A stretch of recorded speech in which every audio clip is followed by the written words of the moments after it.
The movie begins showing medias res, with a silhouette of a man holding onto a rope-like object, a necktie, by which one man is dangling another off the edge of a building. The man holding the necktie is Oh Dae-soo, who commands the other man to hear his story. Welcome to Review Recapped. Please help us grow by subscribing and turning on the notifications. It means us a lot. Spoilers ahead. Enjoy. The movie then cuts backward to the year 1988. Dae-soo is a Korean businessman with a wife and daughter. On his daughter's 4th birthday, he is picked up by police for being drunk and disorderly. He harasses several other people at the police station, showing them the angel's wings he bought for his daughter. Finally, he has to be bailed out by his old friend, Yo-hwan. While Yo-hwan is in a phone booth talking with Dae-soo's daughter, Yeon-hee, and his wife, Kim Ja-yoon, Dae-soo is kidnapped by unidentified people. Dae-soo next appears in a private prison resembling a shabby hotel room. He has been kept there for 2 months with no word of who is holding him there or why. He receives food through a small hatch at the bottom of the door, and is gassed into unconsciousness whenever he becomes suicidal, or when his holders need access to the room. His only contact with the outside world is through the television, from which he learns one day that his wife has been murdered, his daughter has been sent to foster parents, and that he is himself the prime suspect. His captors took blood and other items from him, and have presumably left enough evidence at the crime scene to implicate him as the perpetrator. This, together with his continued captivity, causes Dae-soo to slide into near madness and violent hallucinations. Attempting to get a grip on his sanity and determine his captor, Dae-soo fills several notebooks with an autobiography prison diary, listing everybody whom he could have possibly wronged in the past, but is unable to figure out who would hate him so profoundly as to imprison him like this. From year 5 on, he starts to tattoo lines in his arm for every year he is imprisoned, and forces himself to train by shadowboxing, punching at the walls of his prison until thick calluses form on his knuckles. When one of his deliveries of fried dumplings turns out to have an extra metal chopstick, he conceals it and uses it to slowly dig a hole into one of the walls. Over the next 10 years, he works out, follows current events on TV, and loosens enough bricks to glimpse the outside world. He calculates that he will need another month to make the hole large enough to escape. That night, he is gassed again and a lady hypnotizes him. He wakes up to unfamiliar surroundings. Just as abruptly as he was captured, Dae-soo is set free on the rooftop of a building that has been constructed over the place where he went missing. He has a new suit of clothes and his prison diaries. Adjusting to the bright afternoon light, he sees another man sitting on the edge of the building with his small dog. The first human being he has interacted with in 15 years, Dae-soo is taken aback, unable to have a proper conversation with him. We learn that the man is suicidal and says to Dae-soo, "Even though I'm no better than a beast, don't I have the right to live?" He then attempts to jump off the edge, but Dae-soo grabs his necktie, saving him from death. Dae-soo tells the man to delay his death, because he wants to tell him his story, to which he utters what? The scene ends at the point in which the movie began. After relating his story, Dae-soo walks off and out of the building, ignoring the despondent man's plea to listen to his story in turn. As he is leaving the front entrance, the suicidal man lands on a car behind Dae-soo, killing himself and his pet. Dae-soo pauses, followed by a wide smile. "Laugh and the world laughs with you. Weep and you weep alone," he thinks to himself, a direct quotation from the first line of Ella Wheeler Wilcox's famous poem, Solitude. Throughout the movie, Dae-soo uses this quote as a mantra for himself whenever he faces horrible situations. Wandering the streets of the city, Dae-soo does not know what to do with his newfound freedom due to his enemies framing him as the murderer of his wife.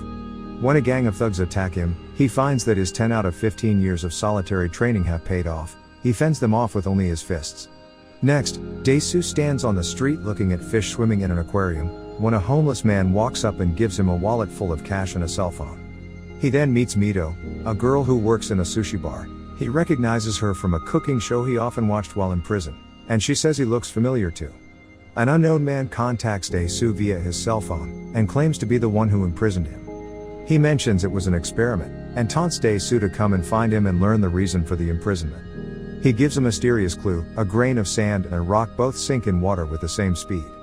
Dae-soo asks Mito for something alive to eat, and gulps down an entire living squid, much to Mito's shock. Dae-soo collapses with a high fever. Mito takes pity on him and takes him in. At her apartment, Dae-soo experiences a moment of weakness and tries to sexually assault Mito. She fends him off, but understands he did it out of desperation. She tells him that she will make love to him soon, and she will indicate when she is ready for it. Over the next few days, Mito does some inquiries and finds out that Dae-soo's daughter has been adopted by a couple in Sweden. Dae-soo decides not to contact her yet and goes home with Mito, only to find out that she has been chatting on her computer for some time with a person, who subsequently reveals to be Dae-soo's captor. Dae-soo feels he cannot trust Mito and leaves. Based on the taste of the dumplings that he ate for 15 years while in prison, and having seen the name Blue Dragon on a receipt fragment once, Dae-soo goes to various Chinese restaurants with Blue Dragon in the name in order to determine exactly which restaurant it was. When he finally finds the right one, called Magic Blue Dragon, he follows the delivery boy on one of his calls, and finds the prison. Once there, he finds and ties up the prison's manager, Mr. Park, and tortures him by pulling out the man's teeth with a claw hammer, 15 in total, one for each year he was imprisoned.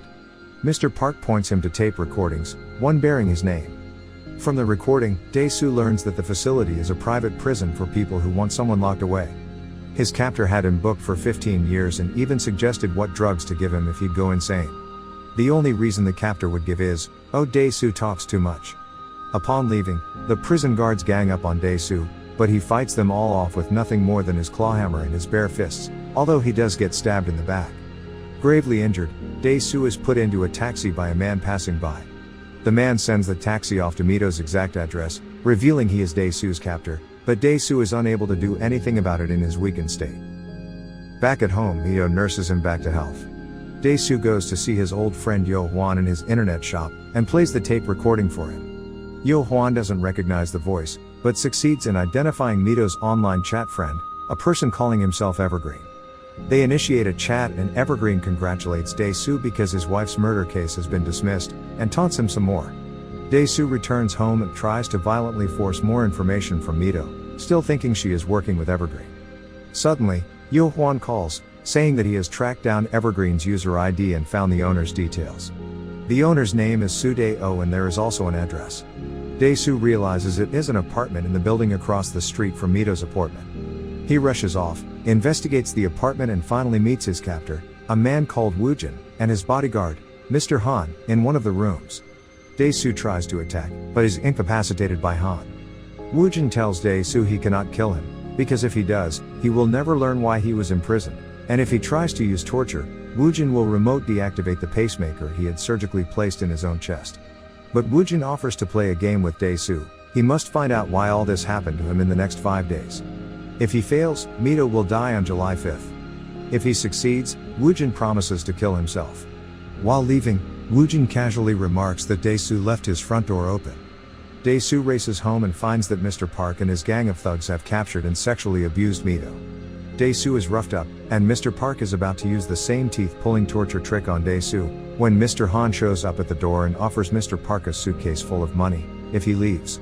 Park takes it and while leaving, Dae-soo threatens to cut off Park's hand. Dae-soo and Mito leave the apartment. On the road, they grow closer together, and Mito indicates she is ready to make love. After the lovemaking, they are gassed and Woojin leaves a package in their room. It contains Mr. Park's severed hand. Dae-soo realizes that Woojin can hear every word he says, so he must have bugged him. They go to a shop and have a wire removed from his shoe. The next day, with Mito's help, Dae-soo finds out that Evergreen refers to his old high school, where he discovers Woojin was once a fellow student. He calls his friend Yo Hwan, who confirms the finding, and mentions that Woojin's sister, who attended the school at the same time and had a promiscuous reputation, killed herself later.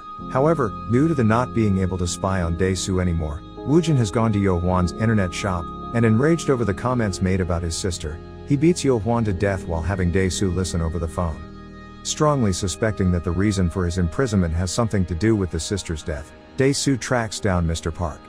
Due to losing a hand to Woojin, he is cooperative now and agrees to hold Mito in Dae-soo's old prison facility to keep her safe from Woojin. He also confirms that Dae-soo was drugged and hypnotized several times while imprisoned. Dae-soo finds another classmate and discusses Woojin and his sister with her. Apparently, there were growing rumors about the sister's sex life and her possibly being pregnant at the time. The rumors were spread by Yo Hwan, but it seems Dae-soo himself was the source. Then he has a sudden recollection of memory.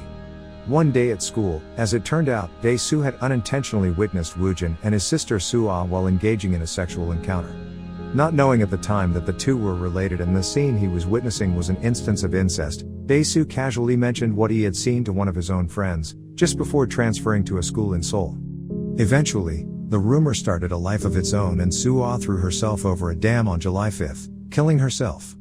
Dae-soo finally realizes the solution to the first clue: a grain of sand and a rock both sink in water with the same speed, means that a casual remark and an outright accusation may both have the same devastating consequences to a person. So Woojin holds Dae-soo responsible for his sister's death. Dae-soo finally finds out where Woojin lives, and confronts him with all of this information. He accuses Woojin of creating a search for a memory that was erased using hypnosis, but Woojin claims not to have messed with Dae-soo's memory. Dae-soo has simply forgotten it himself because he thought it was insignificant. However, his little slip of the tongue grew out of proportion, to the point where it was rumored that Soo-ah had become pregnant. It was never clear whether this had in fact occurred, but believing it and fearing public humiliation, she killed herself. Dae-soo, however, implies that Woojin killed his own sister, afraid of fathering her child, and tried to shift the blame to Dae-soo to cope with the guilt. Woojin does indeed possess a photo of Soo-ah on the dam, dated the day of her death, July 5th. He took the picture, so he was present at her suicide. But Woojin then sidesteps these allegations with an even more devastating revelation. He gives Dae-soo a photo album, the first picture of which is a family portrait of himself, his wife, and his daughter. The remaining photos in the album are of his daughter growing older, until in horror Dae-soo discovers that his daughter is none other than Mito. At the same time, Mito finds Angel's wings in a bag, the same Dae-soo had bought for her 4th birthday. By carefully manipulating both of their lives, secretly taking care of Mito from the age of 3, Dae-soo since his incarceration and Mito since her father vanished, and hypnotizing each of them independently, Woojin was able to cause Dae-soo and Mito to commit incest as well. Dae-soo goes into a rage and fights with Mr. Han. Despite being mortally wounded, Mr. Han keeps him subdued, until Woojin shoots and kills him. Dae-soo then learns that Mr. Park is still working for Woojin, having been granted the ownership of the prison in exchange for severing his hand. Mr. Park is with Mito, and is ordered to give a similar album to her at Woojin's command. Dae-soo is horrified, and begs Woojin not to let this happen. He then gets on his hands and knees and starts to bark like a dog, eventually going so far as to cut off his own tongue so that he will never talk too much again. During this scene Woojin holds a handkerchief to his mouth, and it looks as if he is crying, but then it shows clearly he is laughing with smugness and struggling to hide it so he can continue to watch Dae-soo torture himself. With his thirst for vengeance that was his sole reason for living finally spent, Woojin spares Mito from knowing and readies to kill himself and Dae-soo with the same bullet. He changes his mind, however, and gives Dae-soo the remote switch to his own pacemaker. Dae-soo immediately grabs it and uses it, only to find that it doesn't kill Woojin, but activates a tape recorder. Woojin exits the penthouse in an elevator, leaving Dae-soo alone to be tormented by a tape recording of his incestuous lovemaking with his own daughter. As Woojin leaves, we are taken back into his guilt-ridden memory of his sister's death. He is holding Soo-ah over the dam, trying to save her from killing herself, and she says that she has always known that Woojin was afraid, that she regrets nothing and asks him to let go of her. She seems at peace, and eventually he releases his grip. Back in the elevator, Woojin realizes that even after getting his revenge against Dae-soo, nothing will take his pain away. The camera is focused on his open hand, which slowly closes as if around a gun, cocks an imaginary hammer, and fires the real gun into his head in the elevator.